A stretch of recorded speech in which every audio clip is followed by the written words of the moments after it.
Çox gözəl başa düşürəm ki, bəzi nəsnələr var ki, onlar şüadan, çoxlu çəkilməkdən o zədələnə bilir.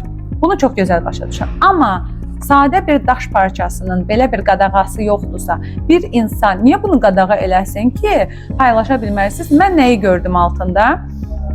Nəyi daha doğrusu o deri turizmçi təcrübəmə əsasən müşahidə elədim ki, onlar orada iş görmürlər. Və qorxurlar ki, birdən nəyisə yanlış çəkilər və onların rəhbərliyinə gedib çatar. Bu, əslində muzeyə gələn insanları iyrəndirən və bundan ikrah hissi durduran bir şeydir.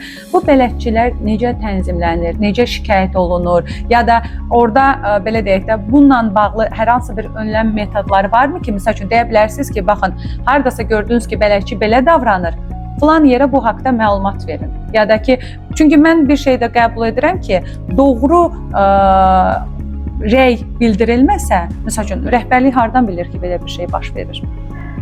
Rəhbərlik bilməsə olmaz. Qorxuram ki, rəhbərlik bir reaksiya verməsin. Ya da tərs bir reaksiya versin.